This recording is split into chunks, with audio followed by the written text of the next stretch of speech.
Hai, nyoba ngerekam video apa namanya? Bentar. Video apa? YouTube pakai laptop yang beli baru tapi nggak baru juga, kayak beli second karena nggak punya duit. Jadi apa ya? Gue mau cerita dikit sih. Yang laptop gue udah yang lama udah jelek. Gue beli tahun 2015 ya kan. Ya 2015 itu pun dibeliin sama ibu. Terus itu gara-gara butuh buat skripsian juga dulu. Terus habis itu harganya murah, ya buat gue itu mahal karena harganya 2,5 juta apa 3,5 juta gitu. Itu beli baru di mall. Terus habis itu lama-lama terus tahun ini gue make dia itu kayak lemotnya innalillahi, padahal sebelumnya itu setahun sebelumnya udah gue ganti dari hard disk ke SSD gitu, tapi tetap lemot banget. Terus akhirnya nggak tahu kenapa programnya kayak stuck gitu. Terus ya udah kayak nggak ada harapan aja udah, karena juga RAM RAM ya RAM ya itulah, RAM-nya itu nggak bisa di-upgrade, dia cuma 2 giga. Akhirnya gue beli second.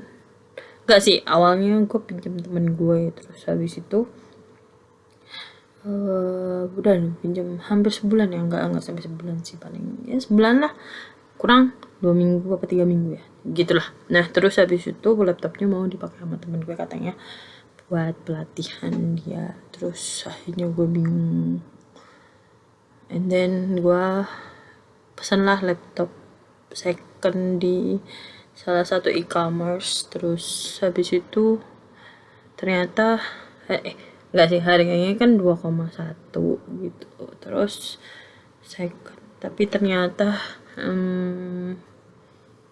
apa ya, kalau laptopnya di miringin gitu dia bunyi terus. Pokoknya kayak saat pas operasional itu dia dimiring-miringin gitu, dia bunyi kayak kipasnya itu bunyi. Akhirnya gua komplain ke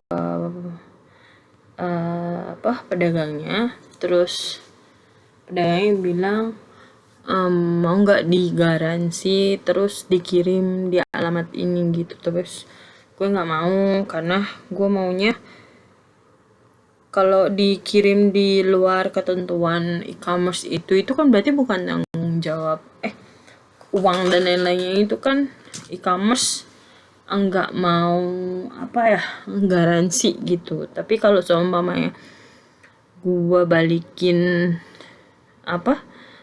barang pakai e-commerce-nya itu gratis gitu, jadi jaminan. Tapi katanya tokonya ya tapi nggak bisa bentar gitu bilangnya, misalnya lama, kalau mau ya begitu, tapi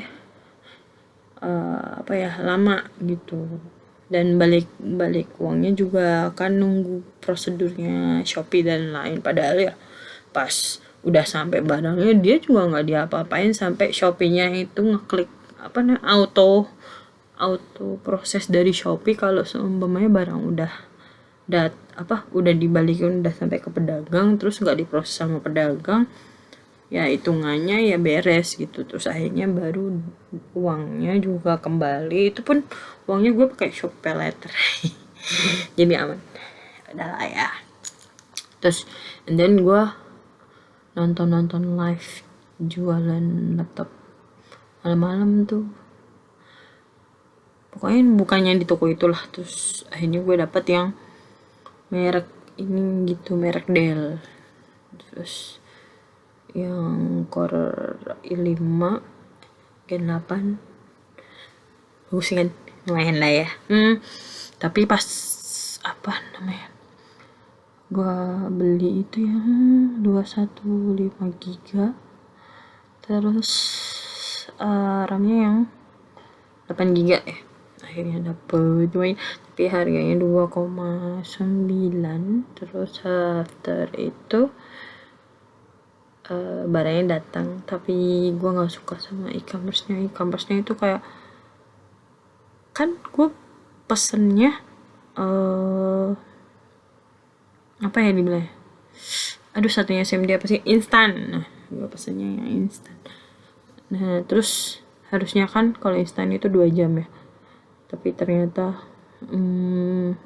gue pesennya udah dari jam 10 pagi, terus datangnya jam 9 malam. Tapi karena gue ngerasain jam 10 pagi tuh gue pesen itu cepet datang, terus gue masih kerja gitu kan, enak.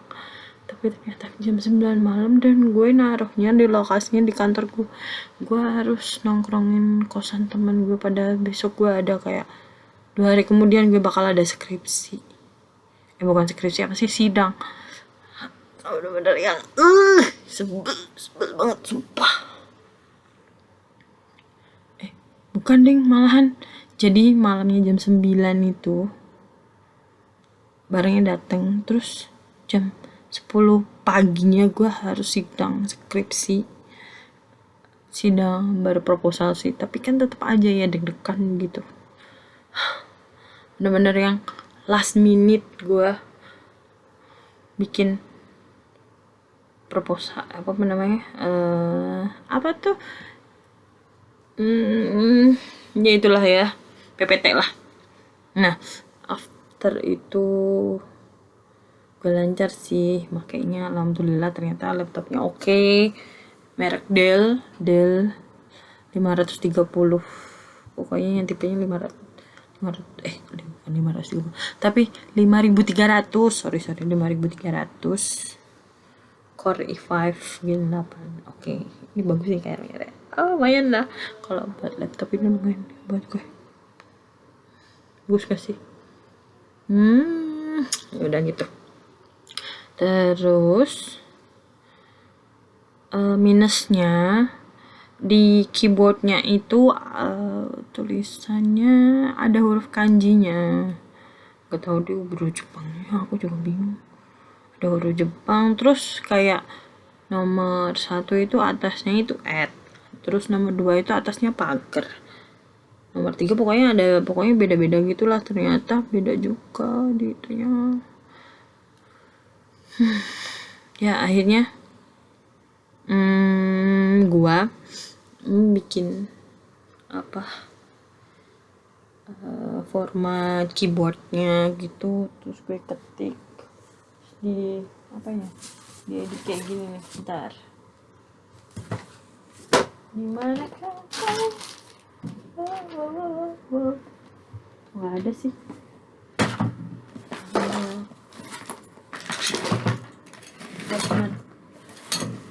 Kemarin gue bikin stiker sendiri pokoknya. Nah gue bikin sendiri kayak gini bentuknya, cuma ini yang udah gue potongnya beres. Terus gue bikin begini nih.